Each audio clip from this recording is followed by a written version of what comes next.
Okay, welcome to the Civics Education Task Force of the League of Women Voters of Colorado.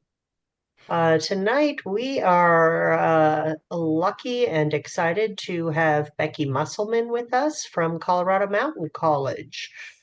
She is the founder and director Oh, I can of the explain all that. Yeah. of the Happy Center for to. Civics there. Is Yeah, that the so correct title? Go for it. yes, yes, indeed. So firstly, I really wanted to say thank you for inviting me and giving me this opportunity to share with you some exciting news about Colorado Mountain College. And if you're not as familiar with it, I think Matt, you should at least know that we're out there in Salida and Leadville. Um, but we have 11 different campuses on the Western Slope. Three of those campuses are residential campuses, so much more of that traditional setting. I'm at one of those residential campuses at the Spring Valley campus, and that is close to Glenwood Springs. And so it is, like I said, it's my honor and privilege amongst all of you. You're very hardworking and inspirational individuals yourselves. So let me just give you a little bit of a background of myself that Beth was going to try to kind of segue into, and that is that I'm actually part of the faculty, and I've been teaching political science for about 20 years now. And in more recent times, the past, let's see, about 4, maybe 5 years ago, I had some former students that really wanted to create a student civic engagement club, and I helped them get that started, and I'm their advisor for that. That is a way that we can meet together on a weekly basis, talk about headline news, and also go on some field trips. And they've been great at helping get out the vote. So they've been wonderful. And then we've kind of caught the attention of the president's office that oversees college-wide, all 11 campuses. And I was tasked last year with doing a feasibility study to see if the whole college, all 11 campuses, if we could create something called the Center for Civics Education and Engagement. And so through that process, it was wonderful. I got to meet with a lot of different uh, big players in the college, whether that's student affairs, academic affairs, community education. So these are classes that would be non-credit, and being in our mountain towns, and also just regular public events and programming. And so there we could tell that there's a real desire for more of this type of civic dialogue and also help with the civic action component. And this fall, the fall of 25, we officially launched the Center for Civics Education and Engagement. So I will give you my thought this evening was to give you a brief overview of what the Center for Civics is, so that when you start to hear about it with CMC, but then secondly, just to go into something more pertinent to you, like what are we doing around voter awareness, voter engagement, and decreasing apathy and all of that. So, does that sound good to all of you? Mhm. Great. Okay, so That's great. the the And center, for the records, I'm sorry to interrupt you, Becky, but Alice did arrive here. She's on mute because I think she is at the gymnastics meet. But yay, Alice, I'm glad you made it. Glad you're here. She's one of the co-directors of Civics for Colorado. Hi, Sorry, yes. fantastic, Becky. Glad to be here and Great, fantastic. listening. I'm glad I can hear Becky speak. great. Wonderful, and thanks, Alice. I understand. I have children of my own, so I understand the multitasking, and I'm not great at multitasking while I'm talking, but I will be leaving everyone with my email, all the contact, and a couple websites, so that way, please reach out to me afterwards to follow up on anything. I'd be happy to talk more. Uh, okay, so the Center for Civics. education and engagement. We've been just kind of shortening it to the Center for Civics, but the reason why we went with education and engagement is really to lean into those two core components. Education, of course, being a community college, and we have students that are degree seeking or, academic pathways or credentialing, and we are trying to move in a direction of trying to have a seal of civics literacy. There are other higher ed institutions across the country that already have that in place. And we don't have it yet here in Colorado. Not that there's a few institutions that have just gotten it rolling, but we would like to be among the first to get that going. Yes, Beth.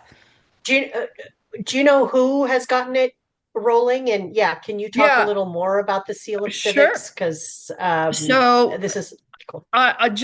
So during my feasibility study, I was really attracted to some other states that have it in place, and that would be like Arizona, Florida, um, Indiana. I have to say I can't remember if it's the state of Indiana or it's just that I was really looking into Purdue University, who has a wonderful seal of civics literacy. University of Nevada at Reno, they did a great job doing that as well. Some of these schools that are doing it, it's because at the state level, it's required to have that for their graduation. It's required both at their high school level for it to have a proficiency standard upon high school graduation, as well as their higher ed. So that's really incentivized them to be able to get these centers going and for example, Miami-Dade College, similarly situated to us, like they have 8 different campuses. They're Hispanic serving institution as we are. There's a lot of similarities but they've established themselves because Florida requires that. And in terms of in Colorado specifically, there isn't a real seal of civics literacy yet, but there's a couple areas. There's Ames Community College is incentivizing students through like a badging or incentivize, like they can get a gold standard or a bronze or a silver and kind of like track how much engagement, and it's more of a public recognition, not necessarily a built-in thing to put on their diploma, which is what we'd like to work towards, but we're not there yet. Yes. And that would be CMC specific. CMC and that's in the future because it takes a lot of accreditation process. I thought it was going to Okay, be easier done. It's easier sure. said than done. Um, and we're also trying to make it as accessible to everyone as possible. That route be a seal of civics literacy, meaning that we have a diverse range of students. So some of them might be online. Well, can we offer something like a podcast series that they take? There's like an NPR series. You might be familiar with it, Yeah. Civics 101. But there's Hmm. also good C-SPAN series and things like that. So maybe that is something that working. Pat, CMC, sorry, is Colorado Mountain Colorado College. Mountain College. Mm, Sorry. Yeah. Um, And so something like, do we have an asynchronous component that people can tap into and learn, even if they're taking something like ski area management or vet tech sure. or nursing, but yet they're like, wow, this is something I'm lacking in my skill set, and yet they need it. And what we also I like to say is that it doesn't matter. What degree that they're coming to in search for or certificate, whether it is mountain management, vet tech, nursing. Um, I do the poli sci, like, general ed or a Bachelor of Arts, or no matter what degree they're looking for, we're hoping that these students can gain life skills that will give them a self-agency, and we can show them these, like I call them, kind of portals to democracy. How can they engage? When can they engage? And also, how can they engage regardless of citizenship status? So, Hmm. voting, yes, but there's a lot of other ways that members of our community can engage in democracy.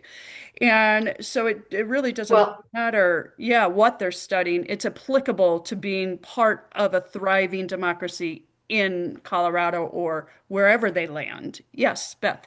absolutely. I'm sorry I keep interrupting No, you, you're fine. but a seal of civics excellence is something that Alice and I have talked about, and we have talked about in this task force at the high school level. Yes, I'd And love to see that too. running a piece of legislation. We actually have draft language. We've gotten sort of bogged down in some details. But that is something. And Alice, do you have any idea if you're able to talk?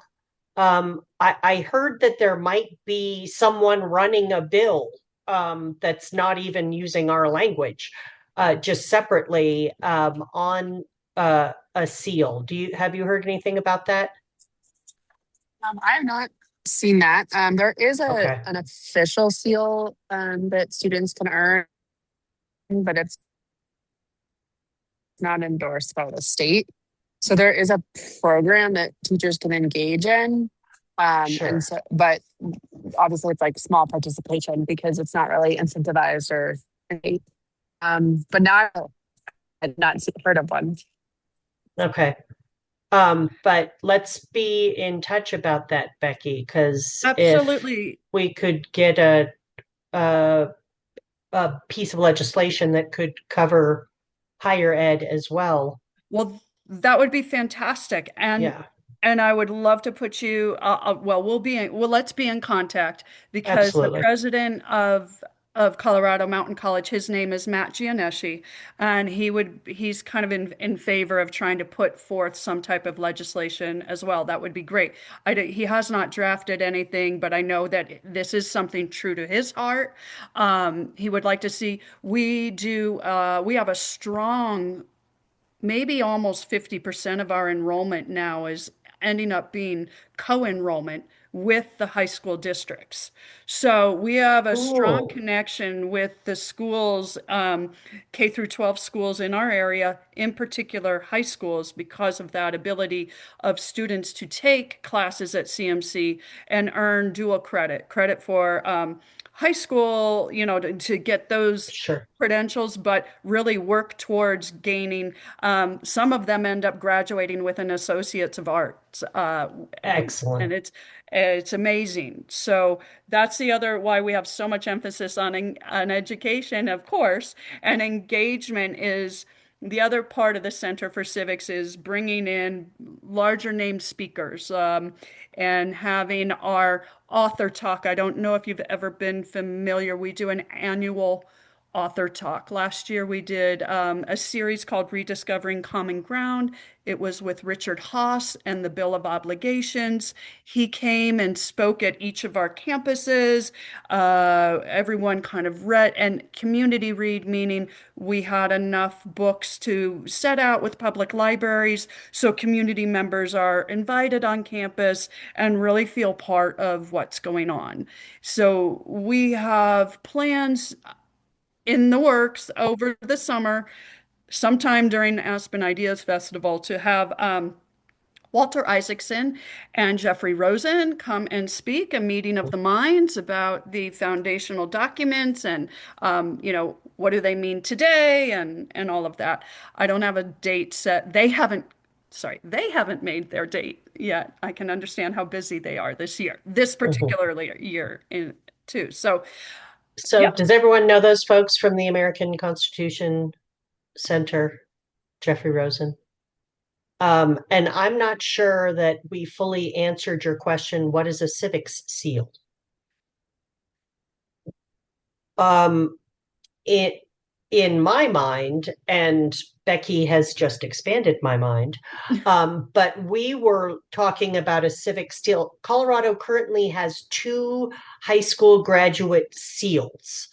One, and they're literal seals that get put on a high school diploma as if kids fulfill, extra requirements that are laid out in this piece of legislation. One is the seal of biliteracy, and the other is the seal of climate education or climate excellence. Mhm. So we've been talking about trying to get a third seal for civics excellence, and obviously coming up with additional standards that these youth need to meet to earn that seal, and maybe get a special cord too that they wear on their graduation thing. So I hope that Yeah. helped. Thank you for that, Beth. Exactly. Sorry, I forget. I'm in academia and I get stuck Yep. in like thinking people know what the seals of civics literacy is. Sure. But yes, it's not like it's not as rigorous as saying, oh, I'm going to major in this particular in poli sci, or I'm going to be a major in anthropology. But it's a emphasis that also it really encourages learning beyond the classroom. So what we would like to do would be to incentivize students to attend town council meetings, help at voter registration drives, maybe, Be an election judge. be an We want, election that's judge. what we There were you go. thinking. Exactly. And maybe participate in author talks or discussion groups and just kind of recognize their extra efforts of being part of the college community, of part of the mountain community that they're involved in, and gaining that leadership skill set as well. And so it's not as rigorous, like I said, as like a major, but it shows like it can be on your diploma eventually, like this extra, you've gone the extra mile and you're recognized. Almost like a certificate program. Yeah, right, right. And I'd like to just add something that to it. Having been in public education for over 40 years, uh, I think people have always felt like, oh, we can't take on one more thing. But I think as they hear these pieces, and students have the opportunity, and I see quite a few students who say, I have an interest, but I don't know, my only class that I can get this in is advanced placement for government, and the sad part is that's the last group that needs it. Right, And so, Exactly. and right. I don't mean that, in kind, but we really need other ways. So I admire you for doing this. Thank you, both of you. Yeah, Both. that's exactly right. So we're trying to make it broad enough that it's enticing to all types of students. So of course there could be a course load track that some students could do for whether that's communication, journalism, poli sci. Oh, you can think of those the ones that would fit the gamut. But really, it's trying to offer these other things like getting them to participate, internships, field studies, meet and greets with legislators, going on intensive, like we have an immersive field trip planned for the state capitol in March. And so they're going to meet with the state legislators, observe what's going on the House floor, on the Senate floor, and talk to the budget committee. So, incentivizing all students to be like, wow, this is your house, the state capitol. This belongs to you. You can walk in, and it's been amazing to see some of those students as they go through and see the state capitol like for the first time, and they don't realize that. Maybe some of them might not have the type of students we have may not have ever had the ability even to go over to Denver, let alone even think that they could Sure. walk in to the state capitol. So many of them think that you have to be invited into the state capitol, and we're like, oh. Oh goodness, no, we got to get this messaging out there that it's It's our people's house. house. Yeah. Yeah. So it's broad range, and I will say that the Center for Civics Education and Engagement, like I said, has these different levels. We're trying to build these relationships within the community. We also have national affiliations that we're involved with, as well as local partnerships. And so we're just getting our feet wet. We're getting going, and it's taking shape. So keep your eyes and ears open, and I will, like I said, I'll be sharing. We have a public facing website, um, and we have a lot of information on there, but it's still evolving the website as well. And so that's the big overview. And then I wanted to be sure to kind of so we're oh, yes. Okay. So yeah, well, it's not so much the requirements on the students, Pat, that yeah, where's the rub?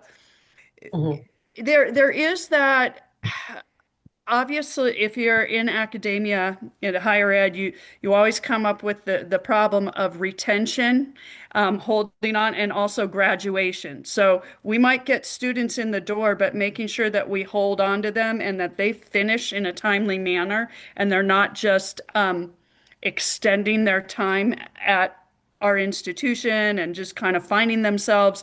We want to make sure that they're graduating and feel like they've got a worth out of their time, out of their academic career. And so there's that aspect of too many requirements. We don't want to delay any type of graduation effort. But the other rub is, oh, thank you, Beth. That's awesome.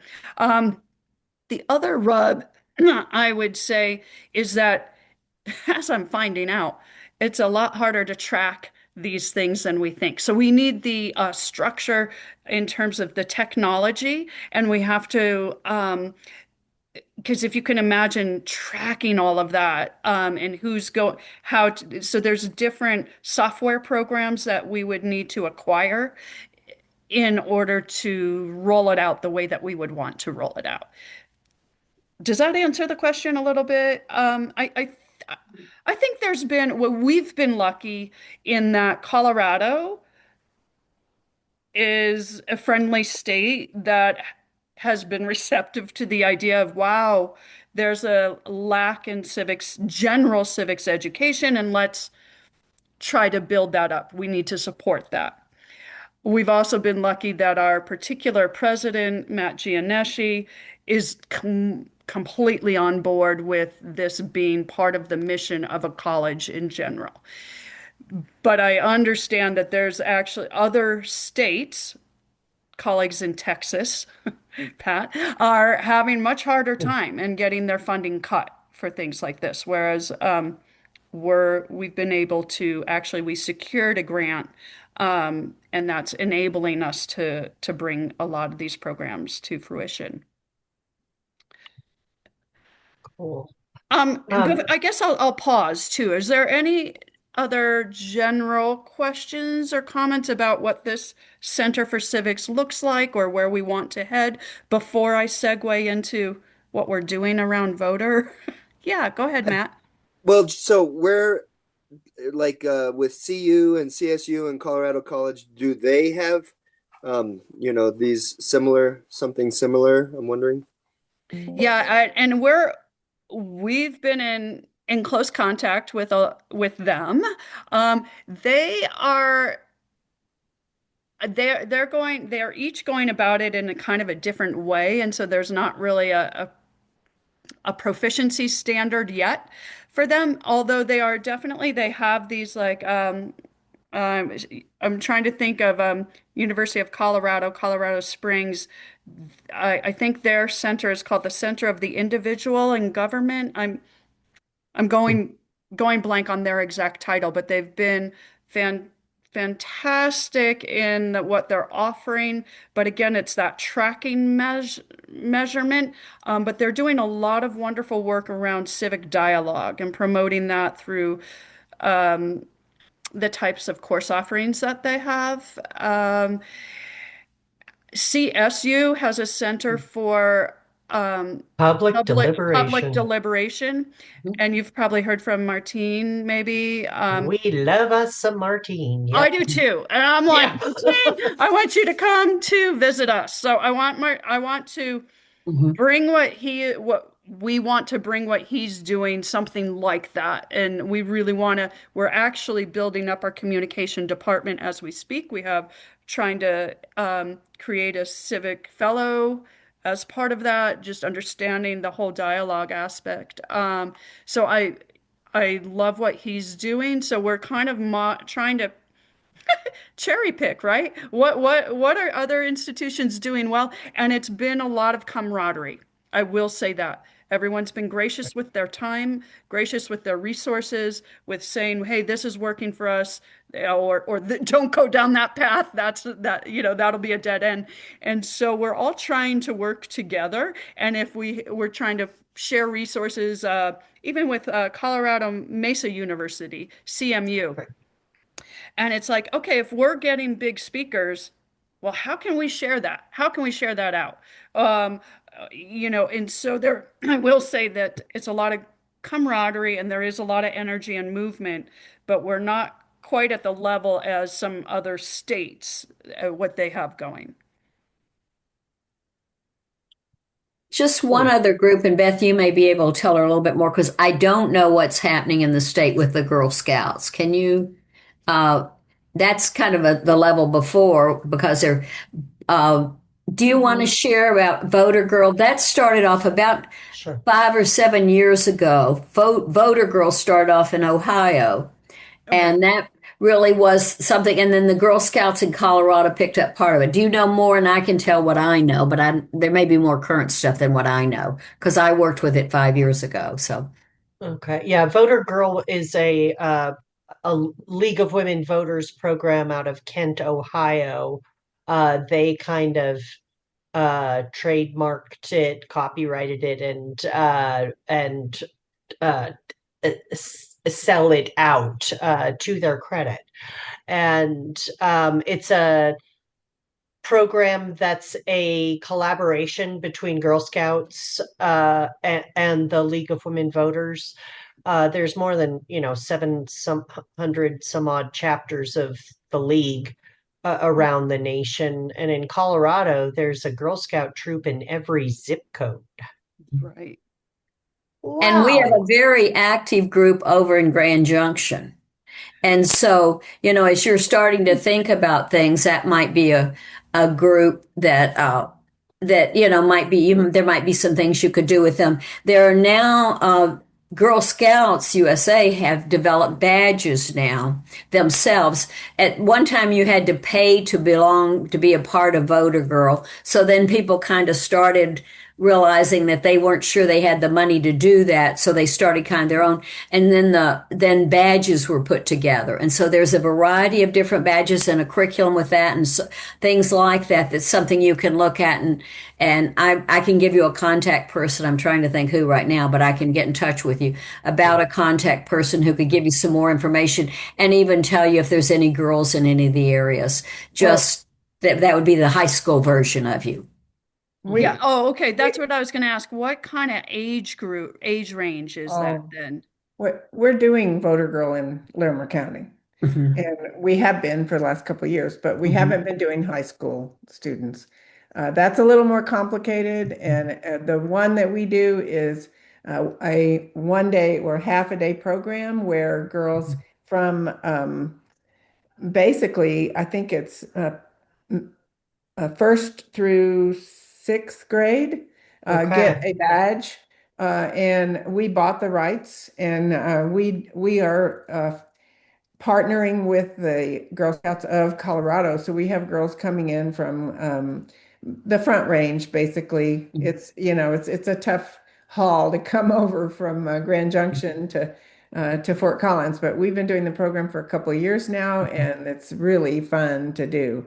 But we haven't gotten into the high school yet. That is something that our leaders that are leading that don't really want to try to do right now. Instead, they're focusing on keeping the program going as the students move up, because every student gets a badge. That every student that comes gets a badge, and so they can move from the one that was for first graders to the next one, and the next one they can move up. And a lot of their parents are accompany and really love it. So anyway, Well, we're I appreciate that because we are trying with the grant that we received, we're trying to strengthen those ties with our K through 12. schools. And Hmm. so, like I said, we kind of have we already have established this co-enrollment partnership at the high school level, but getting those younger grades has been like, what kind of what can how can we partner? So I just wrote it all down. I personally am a mom of three boys, so I'm not as familiar with Girl Scouts, but um, my colleagues definitely are very involved and I think I will reach out to some of them and ask if they've heard of it, and I would be interested in learning more. So thank you for sharing that with me. And as And Pat said, it's right now designed because it seems the easiest way for both the League and Girl Scouts is to do it like a day event or Yeah. a week, yeah, on a weekend, that kind of thing. But there are other ways that, because I went to a couple presentations on it, and there are a variety of different ways it can be done. And Okay. I think that the other group, the older group, is, like you said, Pat, very hard to get in touch with. The only thing that can happen, because I had three of them that did, the highest award in Girl Scouts is the Gold Award, and that is the equivalent of the Boy Scout Eagle. Okay. And they have to find a community project to work on. Some of Mhm. those girls come along and say, well, I want to do something about voting. And we had one work years ago. I mean, this has been, she's already out of college and everything because she's back mentoring some other girls now. But she developed a program in Adams County to work with their voting center. And they use the voting machines with the kids for an event at the high school and Mm. showed them how to use them and so forth. And so she developed the whole process for that. So if you can find any students, so that might be another thing about older high school girls. You can't always get like, there's not a or they usually are narrowing down by that time. But those that are there are looking for a special project to do with the community. And our hard problem is finding someone in the community who wants to do it with them. So this is a great Right. combination. Okay, I'll mhm. Oh, stop that's talking. great. Mhm. And They Kay, they just FYI, we did, and sorry, Pat, but we did recently buy the Voter Girl program for distribution to all Colorado leagues. Yeah, the license fee is very minimal. It's like $150. And then you get all the curriculum that they've already designed, Hmm. Mm. including the high school. I just am not familiar with the high school curriculum. I was a teacher in the sixth grade class.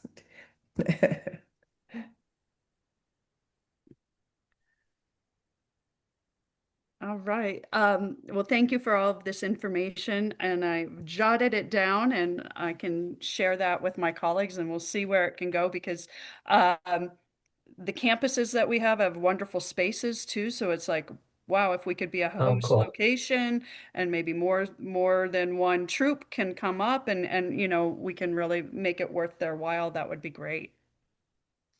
Um, yeah, so I was going to pivot a little bit if you would like to know what we're Great. doing around voter registration, aware information and awareness. Okay.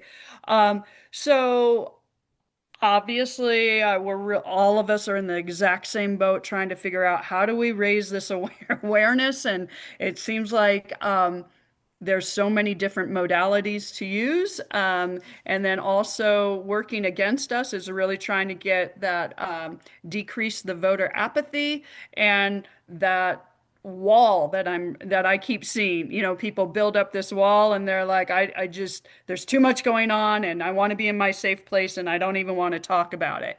So it's like, how do we rebuild trust in the system? Um, and and what I have found is trying to make it as personable and as community engaged as possible, instead of feeling like a task. Like, this is something you have to Hmm. do. Of course, I could wear my mom hat, and this is something you got to register, and then you got to go to vote. But that makes it feel like at least because I'm on a campus, like I said, at least the students that I'm feeling, it's like, ugh, one more task. But if we make it Oh, more of like, this is, hey, we're all in it together, and we have, like I said, more of a social gathering feel, then that seems to be like lightening the mood a little bit. And we don't all have to fill out the ballots. Well, we're not all filling out the ballots the same. We're all going to do something different. But hey, this is kind of, we're going through the process together. even if we're not agreeing on everything.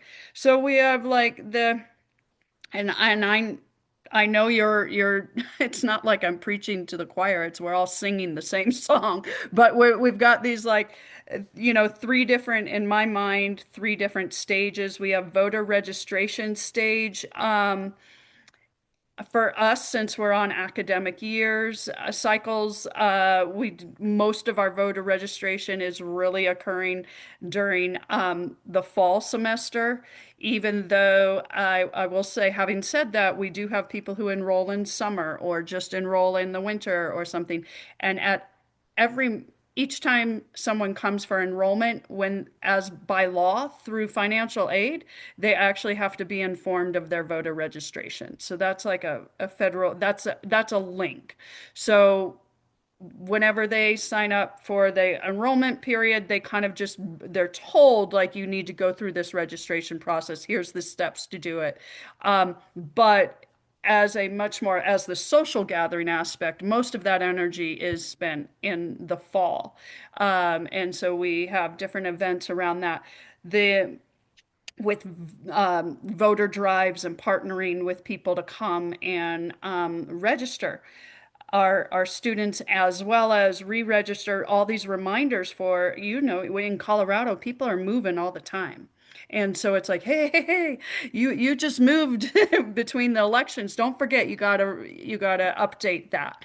And so we do reminders for employees and staff and all of that as well. The voter information, I think of that separately. That's sort of that time between kind of voter registration is in September heavy, and then October is a lot of voter information where we might have like cookies and conversation, what's on the ballot, like pros and cons. How do you use the blue book? And if not the blue book, because I'm a physical person, I like the blue book. But let's look at Ballotpedia together and try to walk through how to utilize these resources, because so many of the people I encounter, and it's not even just the traditional student age, it is everyone, are like, oh my gosh, that blue book is too thick. I don't even know what to do it. And they just recycle it or whatever. And same with Ballotpedia. Even if I tell the younger generation, oh, just look on Ballotpedia, they're like, what do I do? And you're like, I think, gosh, you're young. You can navigate. It's such an easy, user-friendly resource. And they don't know how mind-blowing it is all on one spot. We're like, whoa, all this data. They don't get the magic that we do. So just breaking it down. Yes, vote 411. Exactly. So having them, we get their laptops. We have a few laptops set up. We sit down and talk them through. We have cookies and conversation, or we also have floats for your vote. We'll have root beer float parties.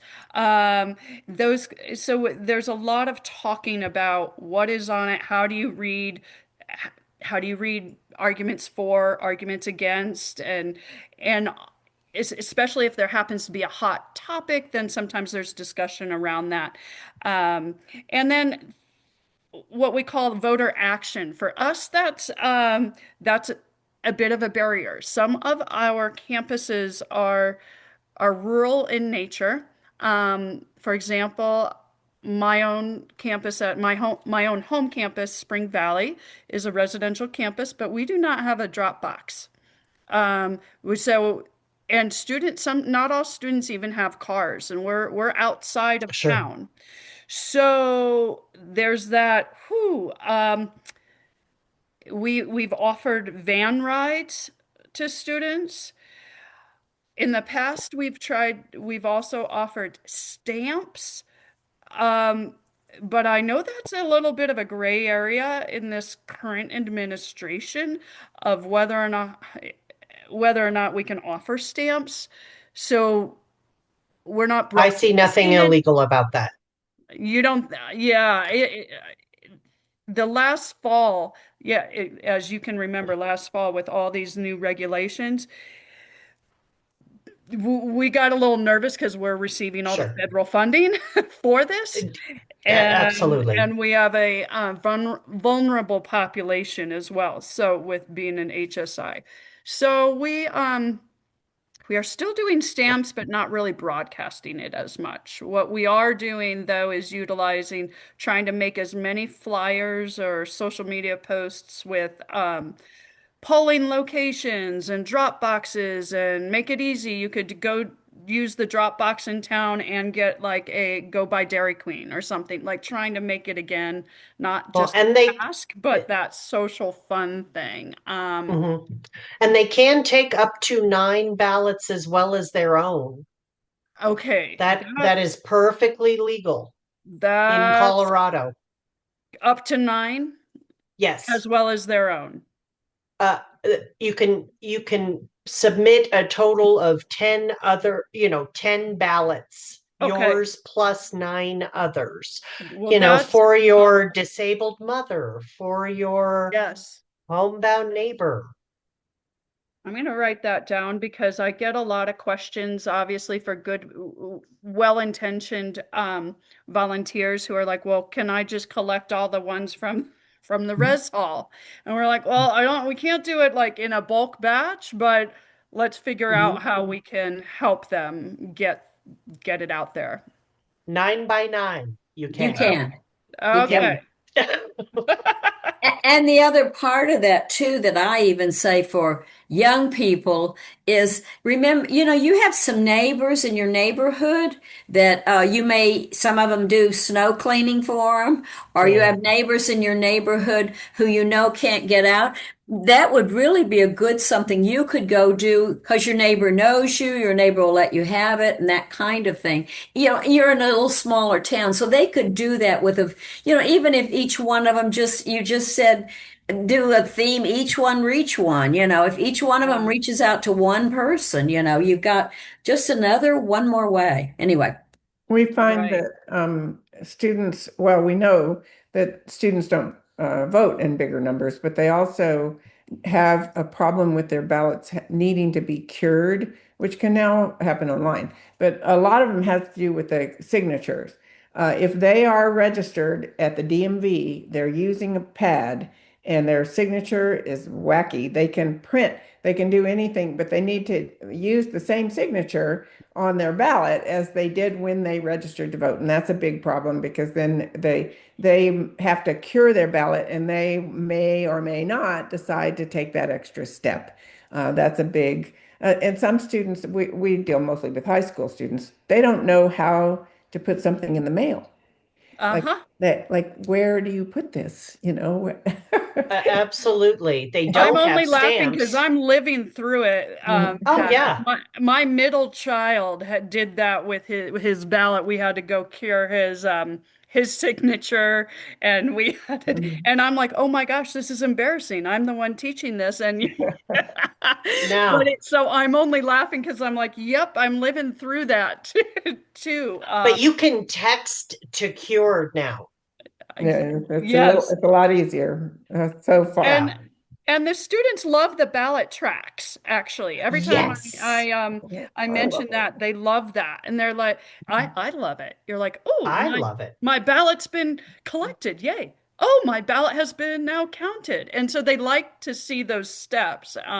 That's been really an attractive feature too that they like.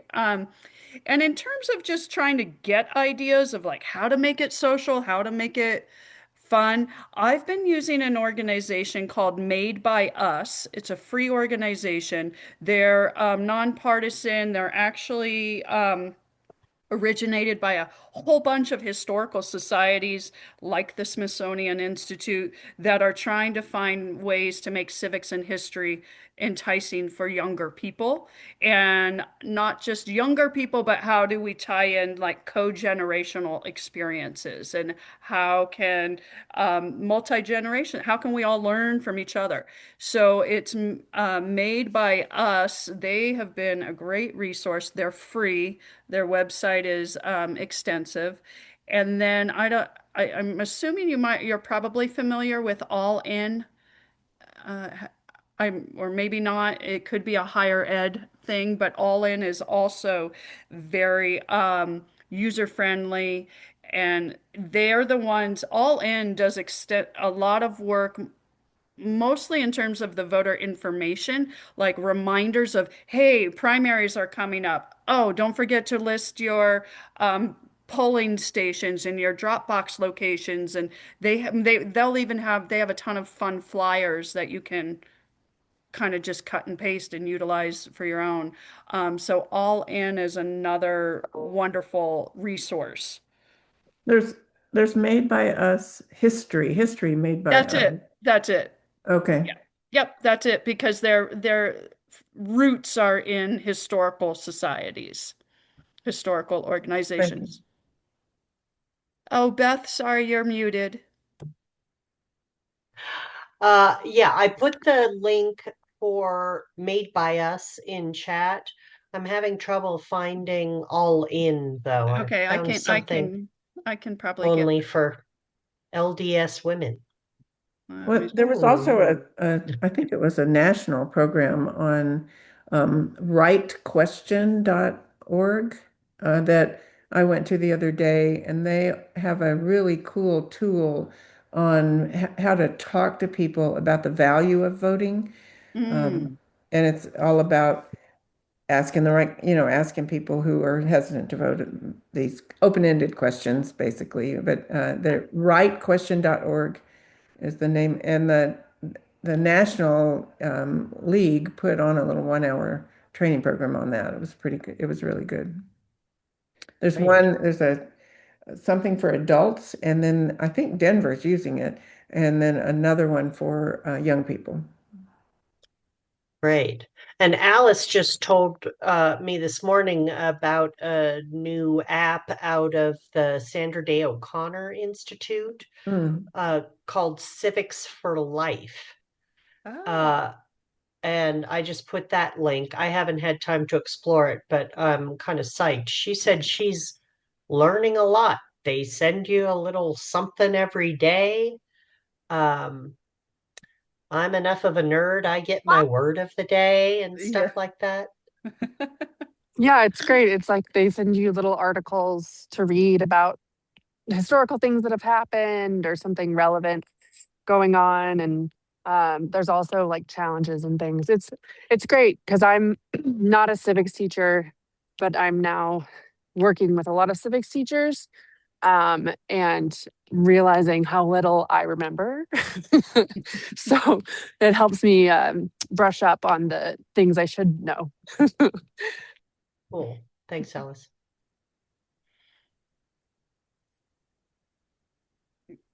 Yeah, and I would say I guess that I mean we're just trying to beef up our I don't know, the messaging. We have an internal, so we have the public facing Center for Civics website, but internally we have our own student landing page where they can have, where there's a dedicated voting and civic engagement aspect that they can, click on.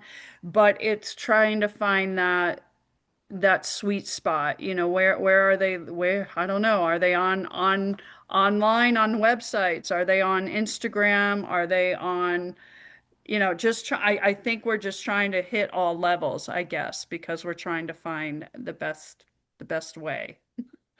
Hmm. I It's I did some forever shifting. I did some Yeah. man on the street type interviews with young people a couple of years ago, and asked them if they voted yes and what, and that they, it was interesting to me that they found it hard and confusing, and Yes. yeah, it's difficult work. Intimidating. Intimidating, Yes, yes. that's why I love this floats for your vote that we've been doing, the root beer Mm. floats, and I will share with you one of the warmest, it was such a great experience last fall. There was a new student who came. She knew we were going to be having this. It was our event. It's her first time voting. And she came with this package. I'm like, oh my goodness. She's like, well, my mom sent me all the materials I need to know. She sent me my ballot. She sent me this blue book. She sent me, and I'm like, well, let's sit down and let me, Ah, you know. And I was like, way to go, mom. Like but it's intimidating. They don't, and like I said, it's a lot of language that even I have to wade through, it doesn't it's not easy work, but it's necessary work. So how do we make it? I'm happy seeing the dark. Yeah, so how I'm do we going to make it mute more Alice there. enjoyable? Yeah. Yeah. And that's interesting because as part of our coalition work, we've recently found out that Colorado is like fourth worst state for ballot readability.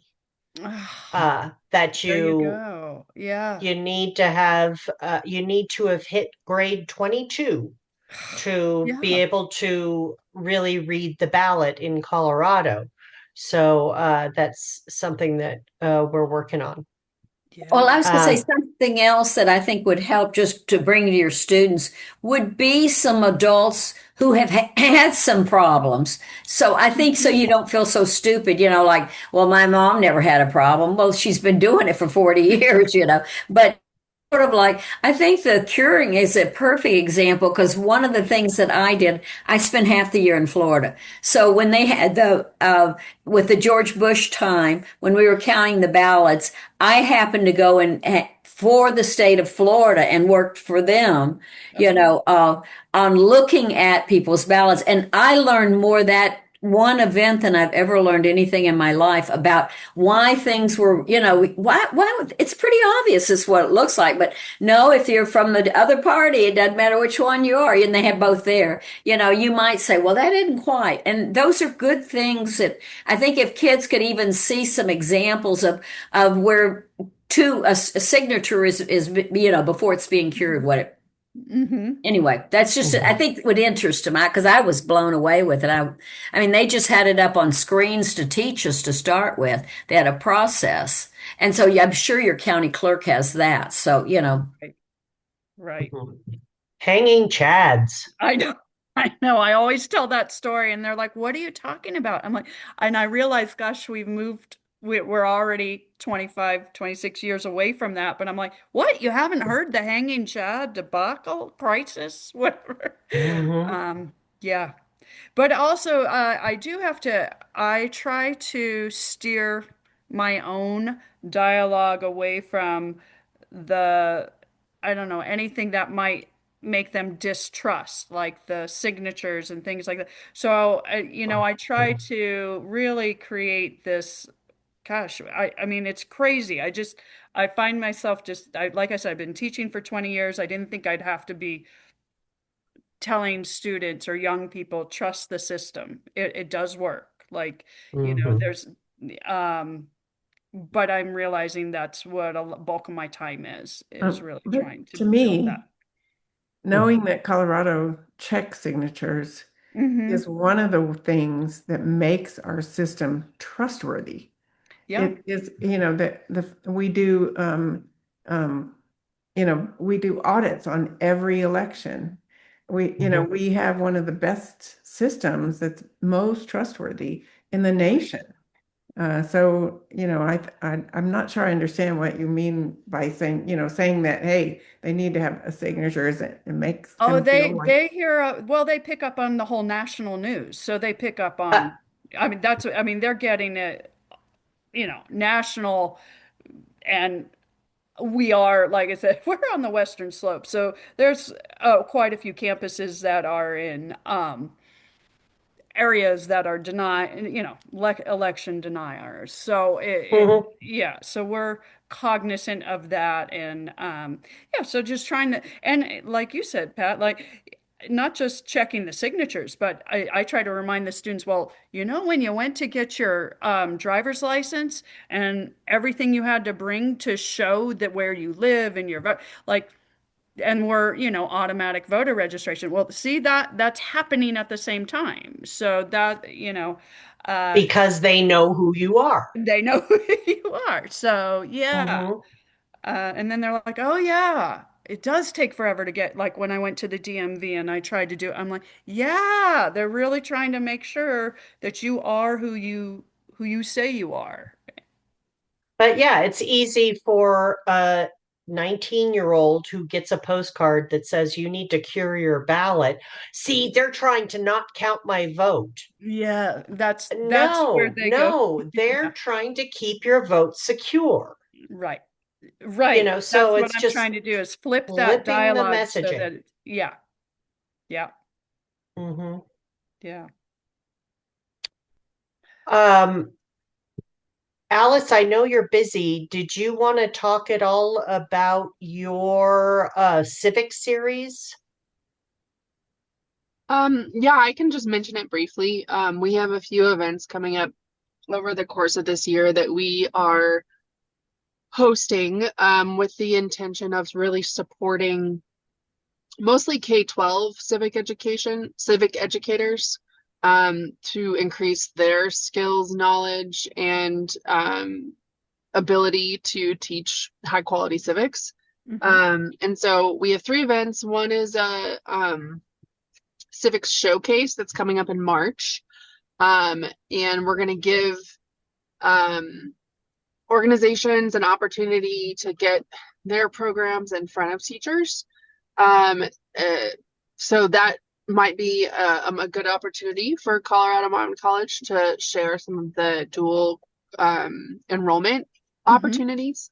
And then we're going to have most of that event be actually about dialogue, and giving teachers an opportunity to talk about barriers and then promising practices that they see, as well as the organizations that are present, and get people to connect around those. And then one of the outputs of that meeting will be actually a report that we're writing around barriers and promising practices in civics education in Colorado. So that's the showcase, and that's coming up in March, and I can send over kind of registration links. Well, right now we're just recruiting participating organizations, but I'll have actual participant registration next week, to send out that I can share with you all. I And then just this put summer, Alice's email in the chat, FYI. oh, great. Yeah. Thank you. This summer we're doing a summer institute. So there's a lot of really high quality programs, particularly for high school age students, to do learn civic education through competitions and fees and uh, some projects in their community. And so what we're trying to do is give kind of a combined opportunity to for teachers to access the professional development for those programs and to sort of choose their own adventure, but just make sure that they have access to that PD. So we're hosting on this, it's quite ambitious. It's on the same day in 4 different locations around the state. And then we'll have a little bit of a community building a component that's virtual for the 4 different locations to connect. With the hope being that we can really attract teachers from all over the state, but they don't have to travel far. And I might actually be reaching out to see if potentially there's space at CMC, That would be, yeah, for us to do some of yes, that this summer. yes. Excellent, thank you. Yeah, no, I mean, So I was gonna email you after this. yeah, no, I would be really interested in doing that. Okay, great. And then the third thing is a strategic action workshop in August. So for educators, this is about taking what they learned at Summer Institute and really translating that into unit and lesson plans as they're headed into the fall, and just giving them some of the supports for that. But then for organizations or even community members, there will be a workshop on just strategizing for yourself or your organization how to take action, civic action, and kind of getting yourself organized to be engaged, because sometimes that's a barrier for all of us. So that's just a kind of half-day workshop in August. So that is the civic series, and then for anyone that's in the Denver area, We do have a civics trivia night coming up on March 11th. It's actually a fundraiser to send East High School to the We the People national competition, to help them pay for that. But the evening itself will be a trivia night focused on civic knowledge. So we're pretty excited about that. Yeah, that's awesome. And I didn't mention that only because nobody here is from the metro area. Oh, okay. No offense, Kay, you're in Florida, but I will absolutely be getting that info out to our metro area leagues. Okay, thank you. And Pat, you have a question. Yeah, did you say that last thing was that March is the Civics B? I've heard about the Civics Bs. No, this is a civics trivia night and it's really targeted at adults. It's at a bar. Uh-huh. But there is a civics B competition that's fairly new. It's sponsored by chambers of commerce across the nation. Yeah. And that's really for middle school students. It's a really great opportunity. Yeah. And my other question is, are these like, if we wanted to advertise these events to teachers in our area, because we do go into high schools all the time, is this free or what's the, how could we help you put the word out about this? Yes, it is definitely free. And we are actually in the middle of fundraising to try to pay teachers at least a little bit of a stipend for their time, at least for the Summer Institute. But definitely would be free to them. And I will share, Beth, does it make sense for me to just share flyers and things with you and then you can get them out Yes, so people can share them? Okay. Yeah. that's great. Okay. Thank you. Alice, real quickly, the Civics Showcase you were talking about in March, where is that happening? It's virtual. Oh, it is virtual. Okay, I wasn't Yes. quite sure. So that one's virtual, and then the Summer Institute for High School Teachers, that one's like has the 4 different locations you mentioned. Yep. We're calling it hybrid, because there will be 4 physical locations, but there will be, we're thinking we'll probably do a panel, or a keynote speaker at the beginning, and that would be something that anyone could join virtually. Oh, okay. Yeah. Okay. Now, do you already have the locations for those 4 yet or not? Not yet. No, we're early in the planning process. We're actually meeting next week to try to nail some of that down. So if you have suggestions, Well, I'd love I'm to hear sure them. there's colleges and other places, but one that, is a good thought would be to work with different organizations like the BOCES, because the BOCES have all the virtual equipment for doing things with school districts. And my niece, for example, was an audiologist at the Mountain BOCES at one time. And so, Okay. and she now does it at the state level. And she just, she can then do those all over the state. But there's a different, she would have a group in one place that would live near there, but then she'd have everybody that was outlying there. So they all knew each other when they did have the opportunity to go together. So that's a way to use, usually the BOCES are special ed and that kind of thing, but at least they probably know each other through community things. So that's a thought. Yeah, that's a great idea. That's actually something that I know New York State leans on Yes, pretty it does. heavily. Yeah. So that's a great idea. I have not done that. Thank you. Mhm.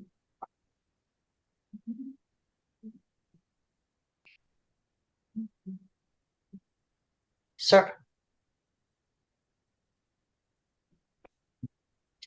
Okay, I'm sorry, folks. I just got a call and that messes up my Bluetooth. So We're here. I was We're actually here. gone for the last 20 seconds. Okay. Are we good on questions? Have we answered all questions? Because we're a little past time here. Bye, Pat. Thanks so much for being here.